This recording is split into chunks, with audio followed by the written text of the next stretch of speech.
The science delusion is the belief that science already understands the nature of reality in principle, leaving only the details to be filled in. This is a very widespread belief in our society.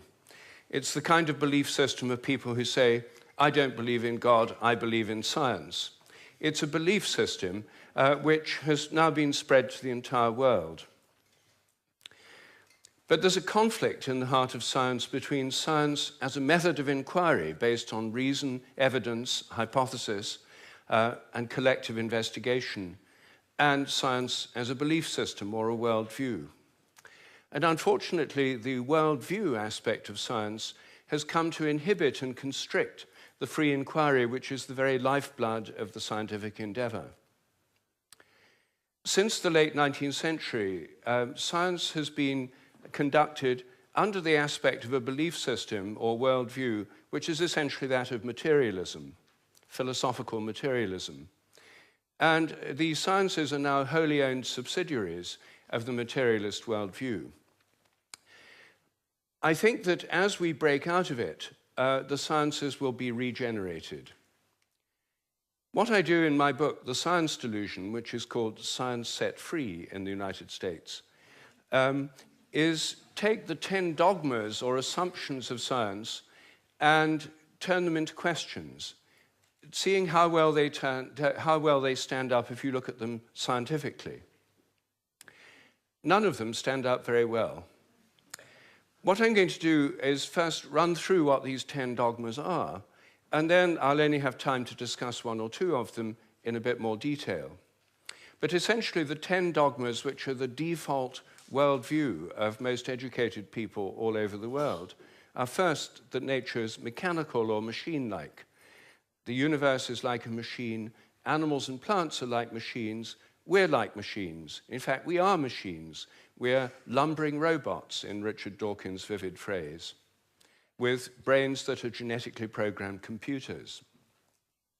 Second, matter is unconscious. The whole universe is made up of unconscious matter.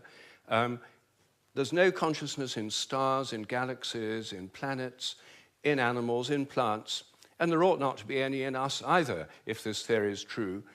So a lot of the philosophy of mind over the last 100 years is trying to prove that we're not really conscious at all. So the matter's unconscious, then the laws of nature are fixed. This is dogma 3. The laws of nature are the same now as they were at the time of the Big Bang, and they'll be the same forever. Not just the laws, but the constants of nature are fixed, which is why they're called constants. Dogma 4, the total amount of matter and energy is always the same.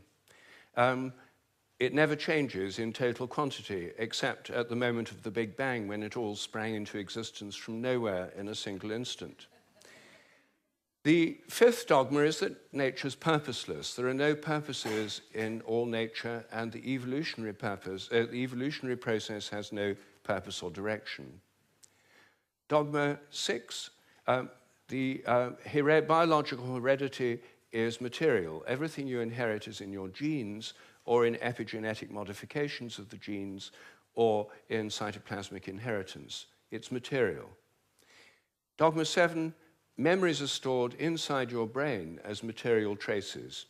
Somehow everything you remember is in your brain in modified nerve endings, phosphorylated proteins. No one knows how it works, but nevertheless, almost everyone in the scientific world believes it must be in the brain. Dogma 8, your mind is inside your head. All your consciousness is the activity of your brain and nothing more. Dogma 9, which follows from dogma 8, psychic phenomena like telepathy are impossible. Your thoughts and intentions cannot have any effect at a distance because your mind's inside your head. Therefore, all the apparent evidence for telepathy and other psychic phenomena is illusory.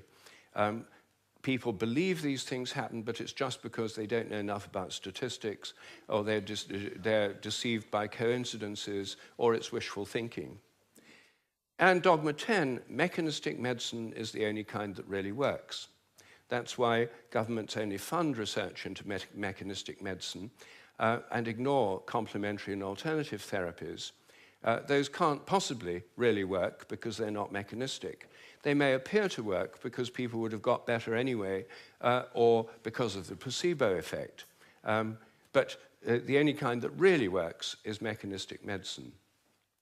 Well, this is the default worldview, which is held by almost all educated people all over the world. It's the basis of the educational system, the National Health Service, the Medical Research Council, governments, and it's just the default worldview of educated people. But I think every one of these dogmas is very, very questionable. And when you look at it, they fall apart. I'm going to take first the idea that the laws of nature are fixed. This is a hangover from an older worldview before the 1960s, when the Big Bang theory came in. People thought that the whole universe was eternal, governed by eternal mathematical laws. When the Big Bang came in, then that assumption continued, even though the Big Bang revealed a universe that's radically evolutionary, about 14 billion years old, growing and developing and evolving for 14 billion years, growing and cooling, and more structures and patterns appear within it. But the idea is all the laws of nature were completely fixed at the moment of the Big Bang, like a cosmic Napoleonic code. As my friend Terence McKenna used to say, modern science is based on the principle, give us one free miracle and we'll explain the rest. And the one free miracle is the appearance of all the matter and energy in the universe and all the laws that govern it from nothing in a single instant. Well, in an evolutionary universe, why shouldn't the laws themselves evolve? After all, human laws do, and the idea of laws of nature is based on a metaphor with human laws. It's a very anthropocentric metaphor. Only humans have laws. In fact, only civilized societies have laws. As C.S. Lewis once said, to say that a stone falls to earth because it's obeying a law makes it a man and even a citizen. It's a metaphor that we've got so used to, we forget it's a metaphor. In an evolving universe, I think a much better idea is the idea of habits. I think the habits of nature evolve. The regularities of nature are essentially habitual. This was an idea put forward at the beginning of the 20th century by the American philosopher C.S. Peirce. And it's an idea which various other philosophers have entertained, and it's one which I myself have developed into a scientific hypothesis, the hypothesis of morphic resonance, which is the basis of these evolving habits. According to this hypothesis, everything in nature has a kind of collective memory. Resonance occurs on the basis of similarity. As a young giraffe embryo grows in its mother's womb, it tunes in to the morphic resonance of previous giraffes. It draws on that collective memory. It grows like a giraffe, and it behaves like a giraffe because it's drawing on this collective memory. It has to have the right genes to make the right proteins, but genes, in my view, are grossly overrated. They only account for the proteins that the organism can make, not the shape or the form or the behavior. Every species has a kind of collective memory. Even crystals do. This theory predicts that if you make a new kind of crystal for the first time, the very first time you make it, it won't have an existing habit. But once it crystallizes, then the next time you make it, there'll be an influence from the first crystals to the second ones all over the world by morphic resonance. It'll crystallize a bit easier. The third time, there'll be an influence from the first and second crystals. There is, in fact, good evidence that new compounds get easier to crystallize all around the world, just as this theory would predict. It also predicts that if you train animals to learn a new trick, for example, rats learn a new trick in London, then all around the world, rats of the same breed should learn the same trick quicker just because the rats have learned it here. And surprisingly, there's already evidence that this actually happens. Anyway, that's my own hypothesis in a nutshell of morphic resonance. Everything depends on evolving habits, not on fixed laws. But I want to spend a few moments on the constants of nature too, because these are, again, assumed to be constant. Things like the gravitational constant, the speed of light, are called the fundamental constants. Are they really constant? Well, when I got interested in this question, I tried to find out. they're given in physics handbooks. Handbooks of physics list the existing fundamental constants, tell you their value. But I wanted to see if they'd changed, so I got the old volumes of physical handbooks. I went to the Patent Office Library here in London, and they're the only place I could find that kept the old volumes. Normally people throw them away when the new values come out. They throw away the old ones. When I did this, I found that the speed of light dropped between 1928 and 1945 by about 20 kilometers per second. It's a huge drop because they're given with errors of only fractions of decimal points of error. And yet, all over the world, it dropped, and they were all getting values very similar to each other with tiny errors. And then in 1945, it went up, 48, it went up again. And then people started getting very similar values again. I was very intrigued by this, and I couldn't make sense of it. So I went to see the head of metrology at the National Physical Laboratory in Teddington. Metrology is the science in which people measure constants. And I asked him about this. I said, what do you make of this drop in the speed of light between 1928 and 1945? And he said, oh dear, he said, you've uncovered the most embarrassing episode in the history of our science. So I said, well, could the speed of light have actually dropped? And that would have amazing implications if so. He said, no, of course it couldn't have actually dropped. It's a constant. So, well then how do you explain the fact everyone was finding it going much slower during that period? Is it because they were fudging their results to get what they thought other people should be getting, and the whole thing was just produced in the minds of physicists? We don't like to use the word fudge. I said, well, what do you prefer? He said, well, we prefer to call it intellectual phase locking.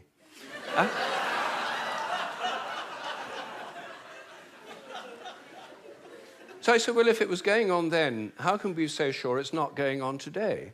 And that the present values are produced by intellectual phase locking. And he said, oh, we know that's not the case. I said, how do we know? He said, we've solved the problem. And I said, well, how? He said, well, we fixed the speed of light by definition in 1972. So I said, but it might still change. He said, yes, but we'd never know it because we've defined the meter in terms of the speed of light. So the units had changed with it. So he looked very pleased about that. They'd fixed that problem.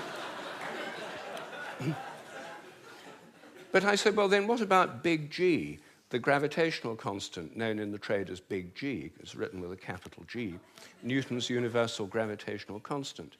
That's varied by more than 1.3% in recent years. And it seems to vary from place to place and from time to time. And he said, oh, well, those are just errors. And unfortunately, there are quite big errors with big G. So I said, well, what if it's really changing? I mean, perhaps it is really changing. And then I looked at how they do it. What happens is they measure it in different labs. They get different values on different days, and then they average them. And then other labs around the world do the same, and they come out usually with a rather different average. And then the International Committee on Metrology meets every 10 years or so and average the ones from labs around the world to come up with the value of big G. But what if G were actually fluctuating? What if it changed? There's already evidence, actually, that it changes throughout the day and throughout the year. What if the Earth, as it moves through the galactic environment, went through patches of dark matter or other environmental factors that could alter it? Maybe they all change together. What if these errors are going up together and down together? For more than 10 years, I've been trying to persuade metrologists to look at the raw data. In fact, I'm now trying to persuade them to put it online on the internet with the dates and the actual measurements and see if they're correlated, to see if they're all up at one time, all down at another. If so, they might be fluctuating together, and that would tell us something very, very interesting. But no one has done this. They haven't done it because G is a constant. There's no point looking for changes. You see, here's a very simple example of where a dogmatic assumption actually inhibits inquiry. I myself think that the constants may vary quite considerably, well, within narrow limits, but they may all be varying. And I think the day will come when scientific journals like Nature have a weekly report on the constants, like stock market reports in newspapers. You know, this week, big G was slightly up, the charge on the electron was down, the speed of light held steady, and so on. That's one area, just one area where I think thinking less dogmatically could open things up. One of the biggest areas is the nature of the mind. This is the most unsolved problem, as Graham just said, that science simply can't deal with the fact we're conscious. And it can't deal with the fact that our thoughts don't seem to be inside our brains. Our experiences don't all seem to be inside our brain. Your image of me now doesn't seem to be inside your brain, yet the official view is there's a little Rupert somewhere inside your head, and everything else in this room is inside your head. Your experience is inside your brain. I'm suggesting actually that vision involves an outward projection of images. What you're seeing is in your mind, but not inside your head.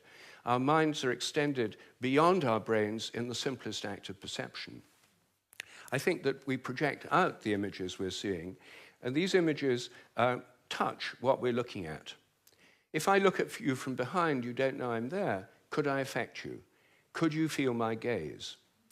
There's a great deal of evidence that people can. The sense of being stared at is an extremely common experience, and recent experimental research suggests it's real. Animals seem to have it too. I think it probably evolved in the context of predator-prey relationships. Prey animals that could feel the gaze of a predator would survive better than those that couldn't. This would lead to a whole new way of thinking about ecological relationships between predators and prey, also about the extent of our minds. If we look at distant stars, I think our minds reach out in a sense to touch those stars and literally extend out over astronomical distances. They're not just inside our heads. Now, it may seem astonishing that this is a topic of debate in the 21st century. We know so little about our own minds that where our images are is a hot topic of debate within consciousness studies right now. I don't have time to deal with any more of these dogmas, but every single one of them is questionable. If one questions it, new forms of research, new possibilities open up. And I think as we question these dogmas that have held back science so long, science will undergo a reflowering, a renaissance. I'm a total believer in the importance of science. I've spent my whole life as a research scientist, my whole career. But I think by moving beyond these dogmas, it can be regenerated. Once again, it can become interesting and, I hope, life-affirming. Thank you.